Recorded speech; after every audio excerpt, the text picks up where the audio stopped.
How to use quotation marks នៅក្នុងភាសាអង់គ្លេសអញ្ចឹងនៅក្នុងវីដេអូហ្នឹងមាន5ចំណុច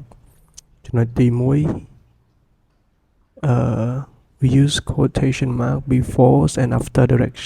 quotation អញ្ចឹង quotation ហ្នឹងសំដៅទៅលើពាក្យពេចន៍របស់អ្នកនិពន្ធរបស់នរណាម្នាក់ឬក៏របស់អីមួយអញ្ចឹងដែលយើងចង់ repeat ចង់លើកបង្ហាញថាជាកម្មសិទ្ធិរបស់ណាគេម្នាក់ដូចនេះចឹងនៅទី1ចឹងយើងប្រើ quotation mark before and after ពាក្យពេចន៍របស់ណាគេម្នាក់thôi he said you are next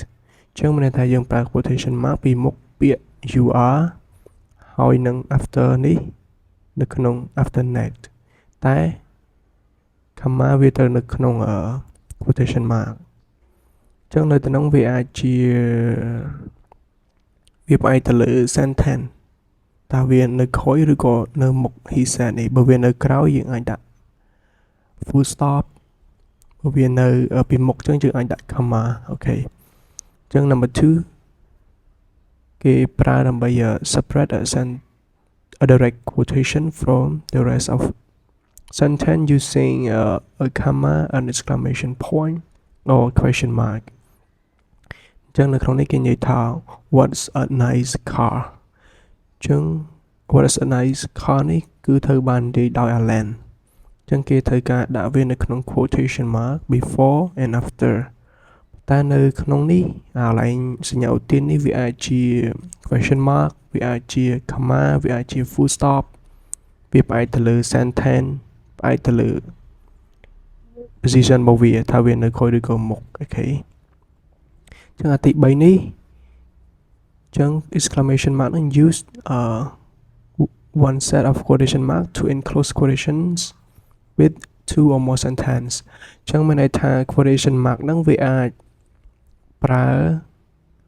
ដើម្បីបិទនិងបើកនិងបិទនៅពាក្យពេចន៍របស់នរណាគេម្នាក់ដែលបាននិយាយឧទាហរណ៍ថានេះចឹង Susan Suntage explains comma ចឹងthese sentence have to put in quotation marks ចឹងអ្នកនេះចំណាំថា quotation mark គេត្រូវការបើវានៅក្រោយចឹងគេត្រូវការដាក់វានៅក្រៅសញ្ញាអីទាំងអស់ទាំងសញ្ញាឧទានសញ្ញា comma សញ្ញា full stop វាត្រូវនៅក្នុង quotation mark តែម្ដងអូខេចំណុចទី4 use single quotation marks to enclose a question a quotations within a quotation ចឹងនៅទីនេះគេចង់និយាយថាករណីបើយើងចង់ប្រើ quotation នៅក្នុង quotation មួយទៀតដោយករណីនេះចឹងនេះ let's write about cliche saying love is blind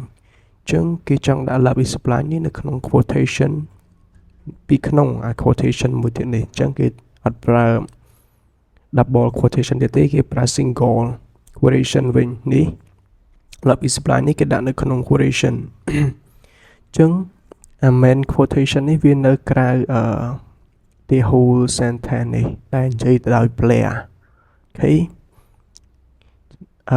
ទី5នេះចុងក្រោយ use quotation marks to enclose titles of books movies songs poems ចឹងមានន័យថាយើងអាចប្រើquotation mark ហ្នឹងដើម្បីបិទឬក៏បើកឬក៏បង្ហាញថាហ្នឹងវាជា title របស់សៀវភៅជាចំណងជើងរឿងជាចំណងជើងចម្រៀងជាចំណងជើងកំណាព្យអីចឹងទៅដូចអានេះចឹងនេះគេនិយាយថា we review the film that poets society ចឹងthat poet society នឹងវានៅក្នុង quotation mark ដែលបង្ហាញថាវាជា title movie អូខេចឹងវីដេអូហ្នឹងមានតែប៉ុណ្្នឹងទេកុំភ្លេចជួយចុច like ចុច follow អូខេ bye